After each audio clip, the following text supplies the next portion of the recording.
धारा 215 कथन, बयान पर हस्ताक्षर करने से इनकार करना, रिफ्यूजिंग टू साइन स्टेटमेंट।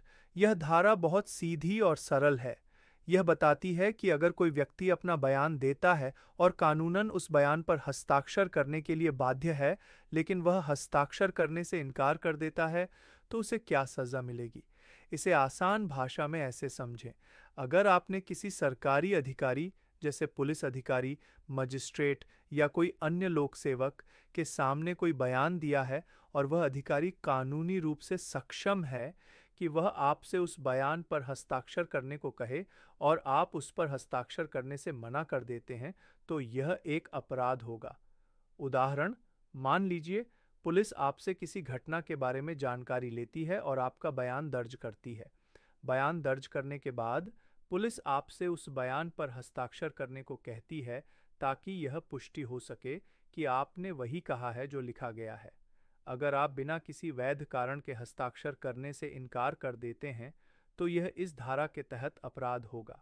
किसी सरकारी जांच के दौरान आपने कोई लिखित बयान दिया और अधिकारी ने आपसे उस पर हस्ताक्षर करने को कहा ताकि उसकी प्रामाणिकता, ऑथेंटिसिटी बनी रहे। अगर आप मना करते हैं, तो आप इस धारा के तहत अपराधी होंगे। सजा, ऐसे व्यक्ति को साधारण कारावास यानी सामान्य जेल हो सकती है, जिसकी अवधि 3 महीने तक बढ़ाई जा सकती है, या उस पर 3,000 रुपये तक का जुर्माना लगाया जा सकता है, या उसे दोनों कारावास और जुर्माना हो सकते हैं। सारांश में, धारा 215 का मुख्य उद्देश्य यह सुनिश्चित करना है कि जब लोग सरकारी कार्यवाही में बयान देते हैं, तो वे अपने बयानों की जिम्मेदारी लें और उन्हें रिकॉर्ड पर रखने में सहयोग करें। बयान पर हस्ताक्षर करने से इनकार करना, जब कानूनी रूप से आवश्यक हो, एक बाधा माना जाता है और इसके लिए दंड का प्रावधान है। भारतीय न्याय संहिता बीएनएस की धारा 216 एक महत्वपूर्ण प्रावधान है जो लोक सेवक या शपथ या प्रतिज्ञान दिलाने के लिए अधिकृत व्यक्ति के सामने झूठा बयान देने से संबंधित है। इसे सरल हिंदी में समझते हैं। धारा 216 लोक सेवक या शपथ या प्रतिज्ञान दिलाने के लिए अधिकृत व्यक्ति को शपथ या प्रतिज्ञान पर झूठा बयान देना, false statement on oath or affirmation to public servant or person authorized to administer an oath or affirmation। यह धारा उन स्थितियों पर लागू होती है जब कोई व्यक्ति कानूनी तौर पर सच बोलने के लिए बाध्य होता है, जैसे शपथ या प्रतिज्ञान लेकर, और फिर भी जानबूझकर झूठा बयान देता है। मुख्य बातें: 1. कानूनी रूप से बाध्य होना। यह धारा उस व्यक्ति पर लागू होती है जो किसी भी विषय पर सच बताने के लिए कानून द्वारा शपथ या प्रतिज्ञान से बंधा हुआ है। यह शपथ या प्रतिज्ञान किसी लोक सेवक जैसे पुलिस अधिकारी, सरकारी अधिकारी या किसी ऐसे व्यक्ति जैसे जज, मजिस्ट्रेट के सामने ली गई हो जिसे कानून द्वारा ऐसी शपथ या प्रतिज्ञान दिलाने का अधिकार हो। 2. झूठा बयान देना। ऐसा व्यक्ति उस लोक सेवक या अधिकृत व्यक्ति को उस विषय से संबंधित कोई ऐसा बयान देता है जो ओ झूठा हो, फॉल्स, और ओ जिसे वह जानता हो कि वह झूठा है, नोज टू बी फॉल्स, या ओ विश्वास करता हो कि वह झूठा है, बिलीव्स टू बी फॉल्स, या ओ यह विश्वास न करता हो कि वह सच है, does not believe to be true. ओ आसान भाषा में, आपने कसम खाकर या शपथ लेकर सच बोलने की प्रतिज्ञा की है, जैसे कोर्ट में गवाही देते समय या किसी सरकारी दस्तावेज के लिए हलफनामा देते समय, और फिर भी आप जानबूझकर कोई ऐसी बात कहते हैं जो सच नहीं है या जिसके सच होने पर आपको खुद यकीन नहीं है। उदाहरण, एक व्यक्ति अदालत में गवाही दे रहा है और उसने शपथ ली है कि वह सच बोलेगा, लेकिन वह जानबूझकर किसी घटना के बारे में झूठ बोलता है ताकि किसी आरोपी को बचाया जा सके या फंसाया जा सके। कोई व्यक्ति सरकारी नौकरी के लिए आवेदन करते समय एक शपथ पत्र एफिडेविट देता है कि उसने कभी कोई अपराध नहीं किया है, जबकि वह जानता है कि उसके खिलाफ पहले एक आपराधिक मामला दर्ज हुआ था। सजा, जो कोई भी ऐसा करेगा उसे किसी भी प्रकार के कारावास से दंडित किया जाएगा, जिसकी अवधि 3 साल तक हो सकती है, और उसे जुर्माना भी देना होगा, shall also be liable to fine. संक्षेप में, धारा 216 का उद्देश्य कानूनी प्रक्रियाओं में सत्यनिष्ठा और ईमानदारी बनाए रखना है। यह सुनिश्चित करती है कि जब कोई व्यक्ति कानूनी रूप से सच बोलने के लिए बाध्य हो, तो वह ऐसा करे। अगर वह जानबूझकर झूठा बयान देता है, तो उसे दंडित किया जाएगा ताकि न्याय प्रणाली की पवित्रता बनी रहे। यह धारा विशेष रूप से शपथ या प्रतिज्ञान के तहत दिए गए झूठे बयानों पर केंद्रित है। भारतीय न्याय संहिता बीएनएस की धारा 217, अगर यह वही धारा है जो लोक सेवक के कर्तव्य से संबंधित है, को सरल हिंदी में समझते हैं। धारा 217 लोक सेवक का किसी व्यक्ति को दंड या संपत्ति से बचाने के इरादे से कानून की दिशा का अवज्ञा करना, public servant disobeying direction of law with intent to save person from punishment or property from forfeiture। यह धारा एक लोक सेवक यानी एक सरकारी अधिकारी या कर्मचारी के उस कार्य के बारे में है जिसमें वह अपने पद का दुरुपयोग करके किसी व्यक्ति को कानूनी सजा से बचाने या उसकी संपत्ति को जब्त होने से रोकने के लिए जानबूझकर कानून का उल्लंघन करता है। मुख्य बातें। 1। कौन अपराध करता है? वो कोई भी लोक सेवक जैसे पुलिस अधिकारी, सरकारी बाबू, जज आदि। 2। क्या करता है?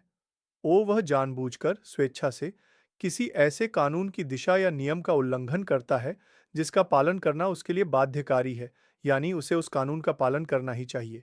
3। क्यों करता है? उसका इरादा, आशय होता है किसी व्यक्ति को कानूनी सजा जो उसे मिलनी चाहिए से बचाना, या किसी संपत्ति को जब्त होने जो कानूनन जब्त होनी चाहिए से बचाना। 4। परिणाम क्या हो सकता है? वह जानता है कि उसके इस कार्य से किसी व्यक्ति को सजा से बचाया जा सकता है या किसी संपत्ति को जब्त होने से रोका जा सकता है। उदाहरण से समझें। पुलिस अधिकारी। एक पुलिस अधिकारी को पता है कि एक व्यक्ति ने अपराध किया है और उसे गिरफ्तार किया जाना चाहिए, लेकिन वह उस व्यक्ति से रिश्वत लेता है या किसी और कारण से जानबूझकर उसे गिरफ्तार नहीं करता या उसके खिलाफ सबूतों को दबा देता है ताकि वह व्यक्ति सजा से बच जाए। राजस्व अधिकारी। एक राजस्व अधिकारी को पता है कि किसी व्यक्ति की संपत्ति अवैध गतिविधियों से अर्जित की गई है और उसे कानून के तहत जब्त किया जाना चाहिए, लेकिन वह जानबूझकर कागजी कार्रवाई में हेरफेर करता है या उचित कार्रवाई नहीं करता ताकि वह संपत्ति जब्त होने से बच जाए। जज मजिस्ट्रेट। एक जज या मजिस्ट्रेट किसी ऐसे मामले में जानबूझकर कानून की उचित प्रक्रिया का पालन नहीं करता जिससे किसी अपराधी को गलत तरीके से बरी किया जा सके या उसे कम सजा मिल सके। सजा। जो कोई भी ऐसा करेगा उसे 2 साल तक की कैद, साधारण या कठोर कारावास या जुर्माना या दोनों से दंडित किया जाएगा। संक्षेप में, धारा 217 यह सुनिश्चित करती है कि लोक सेवक अपने कर्तव्यों का ईमानदारी से पालन करे। यह उन्हें अपने पद का दुरुपयोग करके किसी अपराधी को बचाने या अवैध संपत्ति को जब्त होने से रोकने के लिए कानून का उल्लंघन करने से रोकती है। ऐसा करना एक गंभीर अपराध है क्योंकि यह न्याय प्रणाली और कानून के शासन को कमजोर करता है। भारतीय न्याय संहिता बीएनएस की धारा 218, जिसका आप जिक्र कर रहे हैं, मुख्य रूप से सरकारी अधिकारी द्वारा संपत्ति को जब्त करने या लेने के वैध अधिकार का विरोध करने से संबंधित है। इसे सरल हिंदी में समझते हैं। धारा 218 किसी लोक सेवक के वैध प्राधिकार द्वारा संपत्ति लेने का प्रतिरोध, resistance to taking property by lawful authority of public servant. यह धारा उन स्थितियों से संबंधित है जहां कोई सरकारी अधिकारी, लोक सेवक कानून के दायरे में रहकर किसी संपत्ति को अपने कब्जे में लेने की कोशिश कर रहा हो और कोई व्यक्ति उसे ऐसा करने से रोके। मुख्य बात, कौन कर रहा है विरोध? कोई व्यक्ति। किसका विरोध कर रहा है? किसी लोक सेवक, सरकारी अधिकारी या कर्मचारी का। किस काम में विरोध? जब लोक सेवक अपने वैध अधिकार, कानूनी तौर पर दिए गए अधिकार का इस्तेमाल करते हुए किसी संपत्ति को अपने कब्जे में ले रहा हो या जब्त कर रहा हो। शर्त, विरोध करने वाले व्यक्ति को यह पता हो या मानने का उचित कारण हो कि वह व्यक्ति एक लोक सेवक है और वह कानून के दायरे में अपना काम कर रहा है। उदाहरण, मान लीजिए पुलिस या कोई सरकारी अधिकारी अदालत के आदेश पर किसी अपराधी की संपत्ति जैसे कार या घर को जब्त करने जाता है।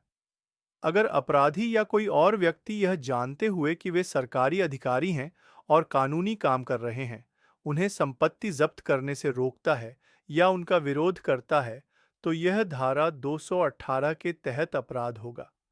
बैंक अधिकारी किसी लोन की वसूली के लिए किसी संपत्ति पर ताला लगा रहे हों या उसे अपने कब्जे में ले रहे हों, जब उनके पास ऐसा करने का कानूनी अधिकार हो और कोई व्यक्ति उन्हें रोके।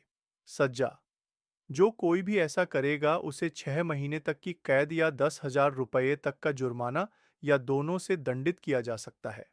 संक्षेप में, यह धारा उन लोगों को दंडित करती है जो जानबूझकर और धोखे से किसी सरकारी अधिकारी को उसके कानूनी कर्तव्यों का पालन करने से रोकते हैं, खासकर जब वह किसी संपत्ति को कानून के अनुसार जब्त कर रहा हो या ले रहा हो।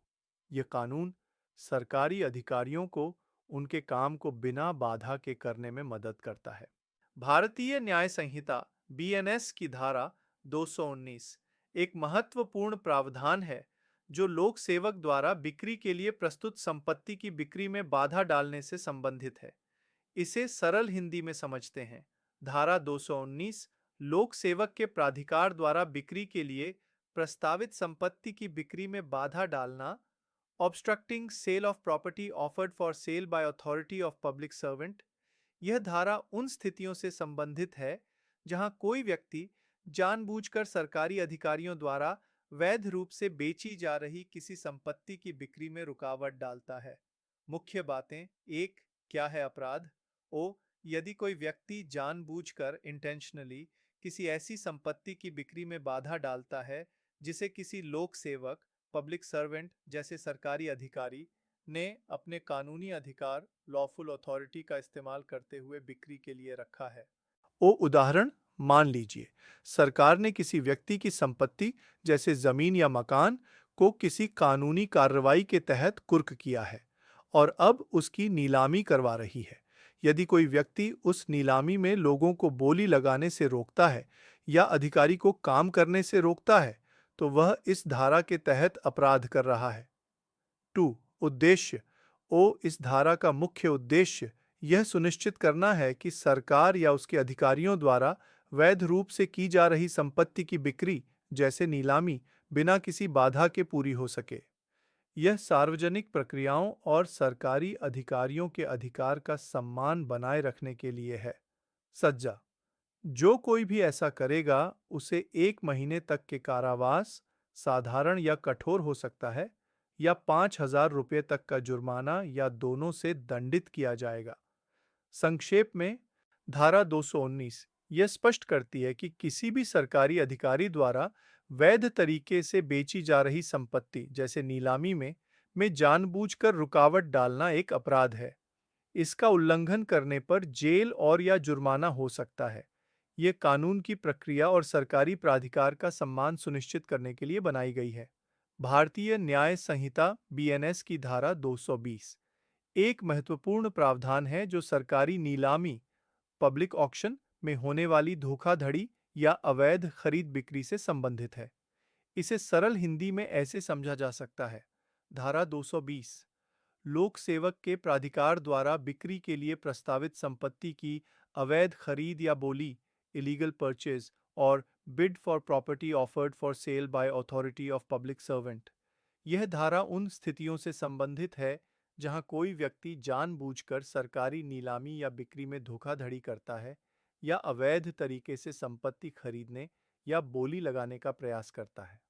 मुख्य बातें: परिदृश्य: जब कोई लोक सेवक, सरकारी अधिकारी अपने कानूनी अधिकार के तहत किसी संपत्ति को बिक्री के लिए रखता है, जैसे किसी जब्त की गई संपत्ति की नीलामी करना। अपराध क्या है? यदि कोई व्यक्ति खुद उस संपत्ति को खरीदता है या उस पर बोली लगाता है, या किसी ऐसे व्यक्ति के लिए संपत्ति खरीदता है या उस पर बोली लगाता है जिसके बारे में वह जानता है कि वह कानूनी रूप से उस बिक्री में संपत्ति खरीदने या बोली लगाने में सक्षम नहीं है, यानी उस पर कानूनी रूप से प्रतिबंध है। और उसका ऐसा करने का इरादा उन शर्तों या दायित्वों का उल्लंघन करना है जो उस बिक्री के लिए तय की गई हैं। उदाहरण: एक सरकारी नीलामी हो रही है जिसमें यह शर्त है कि सरकारी कर्मचारी या अपराध में शामिल कोई व्यक्ति संपत्ति नहीं खरीद सकता।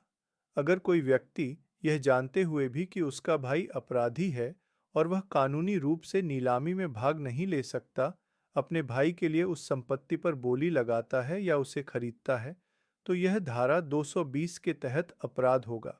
वो कोई नाबालिग माइनर संपत्ति खरीदने के लिए कानूनी रूप से अक्षम है। अगर कोई वयस्क व्यक्ति नाबालिग के लिए किसी सरकारी नीलामी में बोली लगाता है या संपत्ति खरीदता है, तो यह अपराध होगा। अगर किसी व्यक्ति को किसी कानूनी वजह से नीलामी में भाग लेने से रोका गया है, जैसे किसी घोटाले में नाम होने के कारण, और वह फिर भी किसी और के माध्यम से उस नीलामी में भाग लेने या संपत्ति खरीदने की कोशिश करता है, तो यह भी अपराध है। सज्जा: ऐसा करने वाले व्यक्ति को 1 महीने तक की कैद, साधारण या कठोर कारावास हो सकता है, या 8,200 तक का जुर्माना या दोनों से दंडित किया जा सकता है। संक्षेप में, धारा 220 उन लोगों को दंडित करती है जो सरकारी नीलामी में ईमानदारी और पारदर्शिता को भंग करते हैं। इसका उद्देश्य यह सुनिश्चित करना है कि सरकारी बिक्री प्रक्रियाएं निष्पक्ष हों और कानूनी रूप से अक्षम व्यक्ति या धोखेबाज लोग उनमें हेरफेर न कर सकें। भारतीय न्याय संहिता बीएनएस की धारा 221 एक बहुत ही सीधी और स्पष्ट धारा है जो लोक सेवक पब्लिक सर्वेंट को उसके सरकारी काम करने में बाधा डालने से संबंधित है। इसे सरल हिंदी में ऐसे समझें। धारा 221 लोक सेवक को सार्वजनिक कार्यों के निर्वहन में बाधा डालना, obstructing public servant in discharge of public functions. इसका मतलब यह है कि अगर कोई व्यक्ति जानबूझकर स्वेच्छा से किसी सरकारी अधिकारी या कर्मचारी जो अपने सार्वजनिक कर्तव्य निभा रहा हो को अपना काम करने से रोकता है या उसमें रुकावट डालता है, तो यह एक अपराध होगा। उदाहरण के लिए, एक पुलिस अधिकारी किसी अपराधी को गिरफ्तार करने जा रहा है और कोई व्यक्ति उसे धक्का देकर या रास्ता रोककर गिरफ्तार करने से रोकता है। एक नगर निगम का कर्मचारी सड़क से अतिक्रमण हटाने आया है और कोई दुकानदार उसे अपना काम करने से रोकता है या उसके रास्ते में खड़ा हो जाता है। एक बिजली विभाग का कर्मचारी मीटर रीडिंग लेने आया है और कोई उसे घर में घुसने नहीं देता या उसे मीटर तक पहुंचने से रोकता है। एक चुनाव अधिकारी मतदान प्रक्रिया में शामिल है और कोई व्यक्ति उसे मतदान केंद्र पर काम करने से बाधित करता है। इन सभी उदाहरणों में लोक सेवक को उसके कानूनी और सार्वजनिक कार्यों को करने से रोका जा रहा है और यह धारा 221 के तहत अपराध होगा। सज्जा: जो कोई भी ऐसा करेगा उसे किसी भी तरह के कारावास, साधारण या कठोर से दंडित किया जाएगा, जिसकी अवधि 3 महीने तक बढ़ाई जा सकती है, या जुर्माना जो 2,500 रुपये और 2,500 तक हो सकता है, या दोनों, कारावास और जुर्माना। संक्षेप में, धारा 221 यह सुनिश्चित करती है कि सरकारी अधिकारी और कर्मचारी बिना किसी रुकावट के अपने सार्वजनिक कर्तव्यों का पालन कर सकें। यदि कोई व्यक्ति जानबूझकर उनके काम में बाधा डालता है, तो उसे इस धारा के तहत दंडित किया जा सकता है। यह धारा कानून और व्यवस्था बनाए रखने और सरकारी कामकाज को सुचारू रूप से चलाने के लिए महत्वपूर्ण है। भारतीय न्याय संहिता बीएनएस की धारा 222 एक महत्वपूर्ण प्रावधान है जो लोक सेवक को सहायता देने में जानबूझकर चूक करने से संबंधित है, जबकि ऐसा करने के लिए व्यक्ति कानूनन बाध्य हो। आइए इसे सरल हिंदी में समझते हैं। धारा 222 लोक सेवक की सहायता करने का लोप, जबकि सहायता देने के लिए विधि द्वारा आबद्ध हो, omission to assist public servant when bound by law to give assistance. यह धारा उन स्थितियों पर लागू होती है जहां कोई व्यक्ति कानून द्वारा किसी सरकारी अधिकारी, लोक सेवक की उसके काम में मदद करने के लिए बाध्य होता है, लेकिन वह जानबूझकर मदद नहीं करता। इस धारा के दो मुख्य भाग हैं जिनमें अलग-अलग सजा का प्रावधान है। सामान्य मामलों में सहायता न देना: अगर कोई व्यक्ति जिसे कानूनन किसी लोक सेवक को उसके सार्वजनिक कर्तव्य जैसे कोई सरकारी काम को पूरा करने में सहायता देनी हो और वह जानबूझकर ऐसी सहायता नहीं देता है। उदाहरण: एक सरकारी अधिकारी आपसे कोई जानकारी मांगता है जो कानूनन आपको देनी अनिवार्य है, जैसे जनगणना के दौरान जानकारी, और आप जानबूझकर वह जानकारी नहीं देते।